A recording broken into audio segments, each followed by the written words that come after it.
I'm pleased to be joined on this visit by leaders from my administration who are dedicated to expanding the trade and investment between our two countries, and I just want to mention them briefly. Our Secretary of Commerce, Penny Pritzker, the Administrator of the U.S. Agency for International Development, Raj Shah, the President and CEO of our Overseas Private Investment Corporation, Elizabeth Littlefield, and the Director of the U.S. Trade and Development Agency, Lee Zack. Prime Minister Modi, I want to thank you again, both for your invitation to join you on this incredible Republic Day and the wonderful hospitality that you've shown me over the past 2 days. Today's ceremonies and parade were truly spectacular. It was a moving tribute to India's founding, its democracy, its progress. And after all those hours in the reviewing stand together, I figured that the Prime Minister might be tired of me by now, but what's another speech between friends?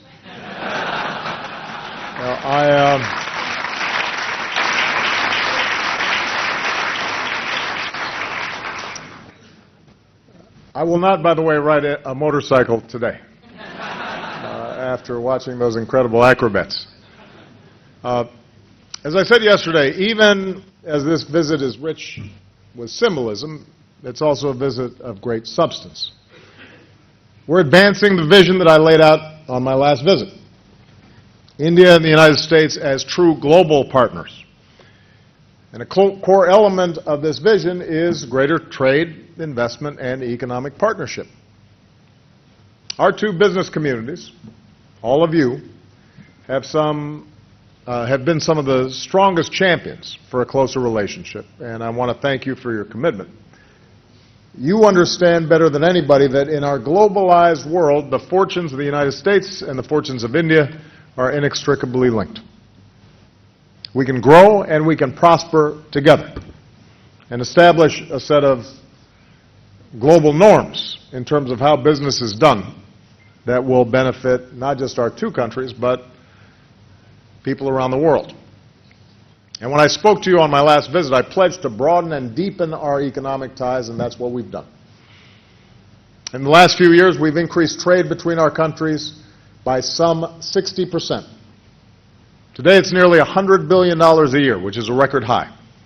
And this is a win-win. It's a win for America and our workers because U.S. exports to India are up nearly 35%, and those exports support about 170,000 well-paying American jobs.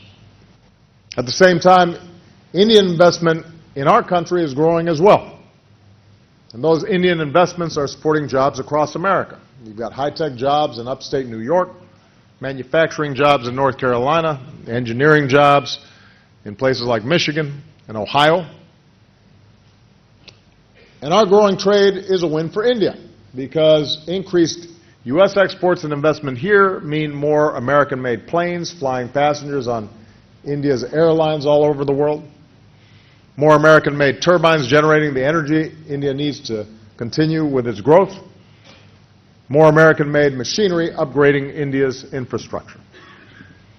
And because we've made it easier for foreign companies to sell and invest in America, India's exports to the United States are also increasing. And that means more jobs and opportunities here in India. In the end, that's the purpose of trade and investment, to deliver a better life for our people.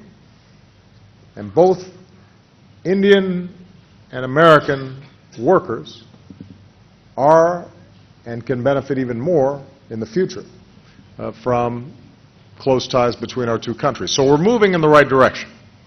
I want to thank everybody here for the progress that we've achieved together.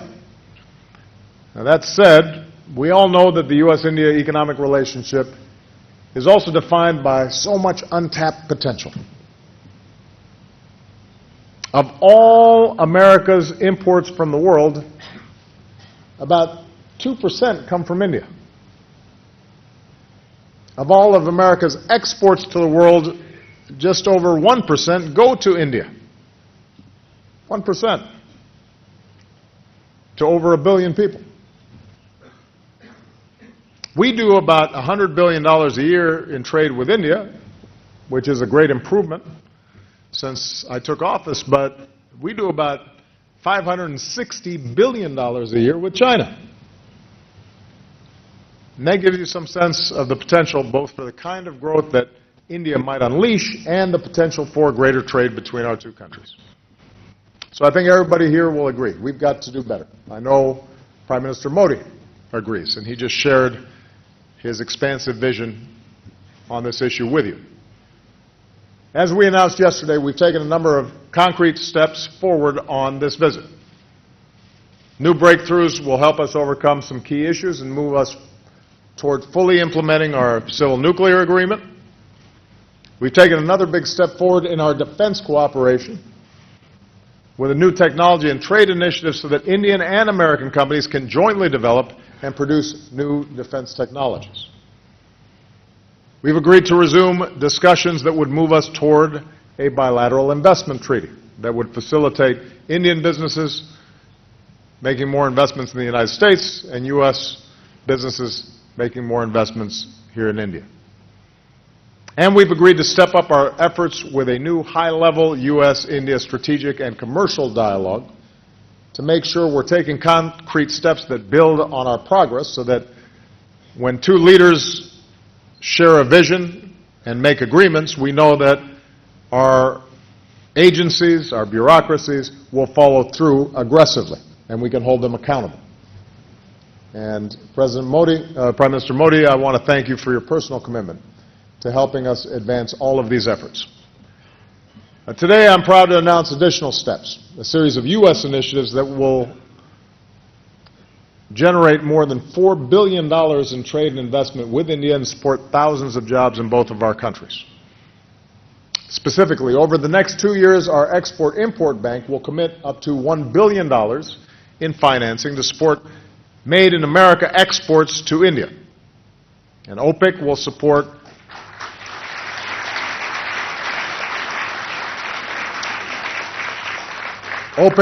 lending to small and medium businesses across India that we anticipate will ultimately result in more than $1 billion in loans in underserved rural and urban markets. And our U.S. Trade and Development Agency will aim to leverage nearly $2 billion in investments in renewable energy in India.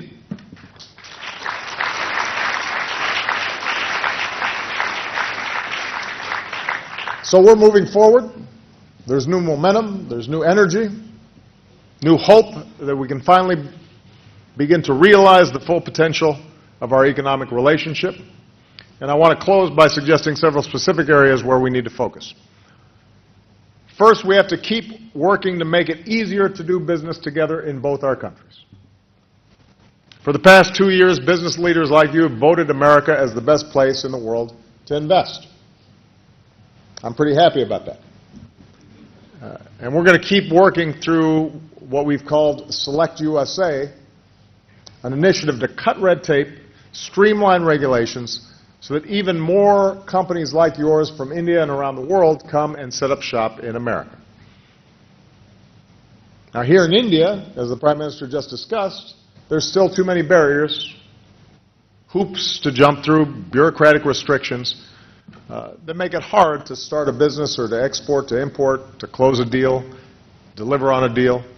We hear this consistently from business leaders like you. And right before coming out here, the Prime Minister and I joined some of you in a roundtable where you described some of the challenges that you face. Prime Minister Modi has initiated reforms that will help overcome some of these barriers, including a new government committee dedicated to fast-tracking American investment, and we enthusiastically support these efforts. We need to be incentivizing trade and investment, not stifling it.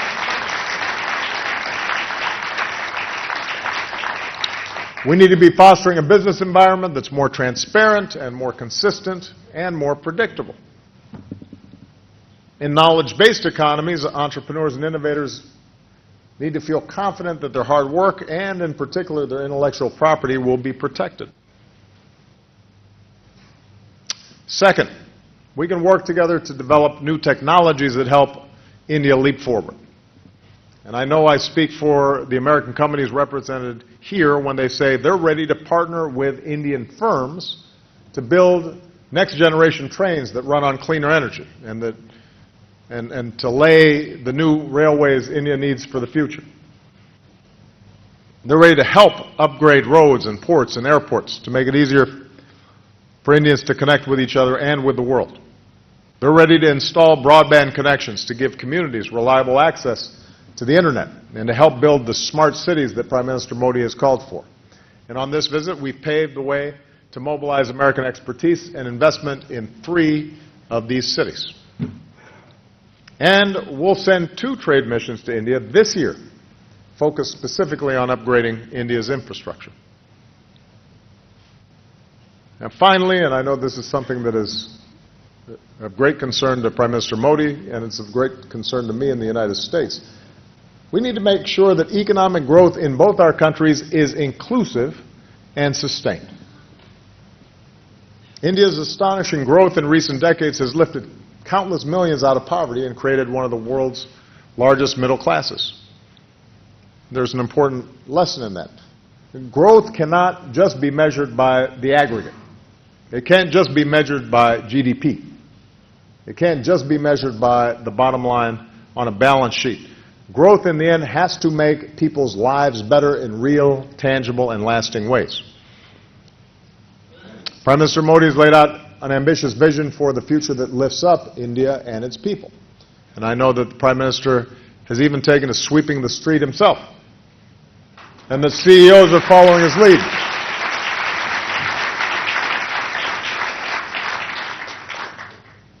We might have to try that in the United States.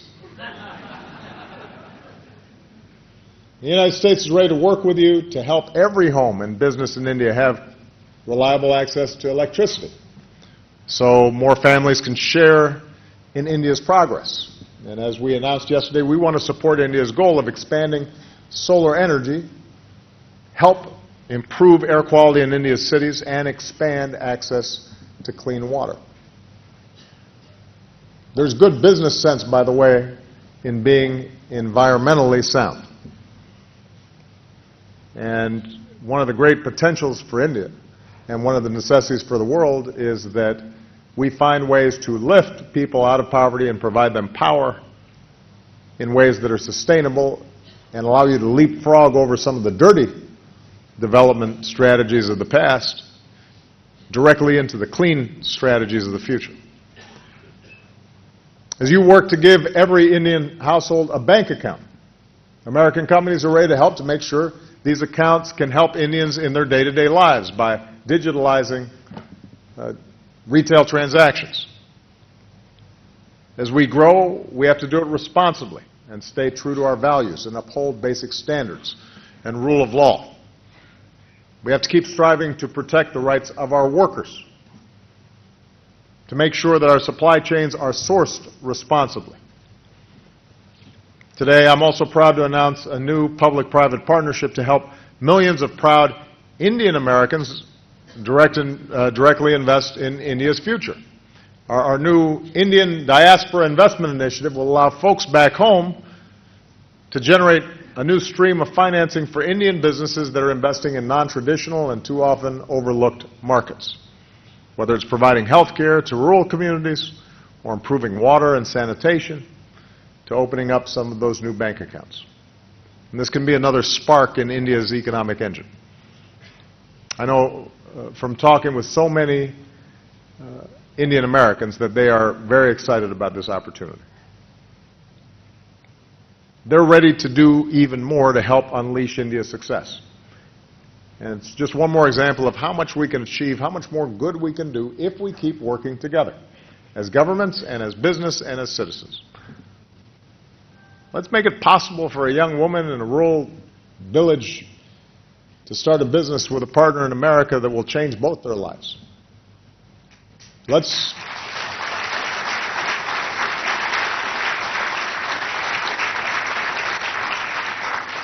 encourage young scientists at American universities to collaborate with partners in India to develop new technologies that will reduce our dependence on fossil fuels and protect our planet. Let's make it easier for Indians and Americans to work together across the board, to buy from one another, to invest in one another, to create with one another, and in doing so, lift the fortunes of all of us. That's the future I believe in for our countries, and that's the future I know we can achieve if we're willing to work for it together. I know the Prime Minister has expressed his commitment. You have the commitment of the President of the United States and my administration. I'm looking forward to working with all of you. The next time I come to India, I expect we will have made more progress. All right? Thank you very much. This morning, America joined us in friendship to celebrate our shared values. This evening, we have come together in a shared commitment to our future.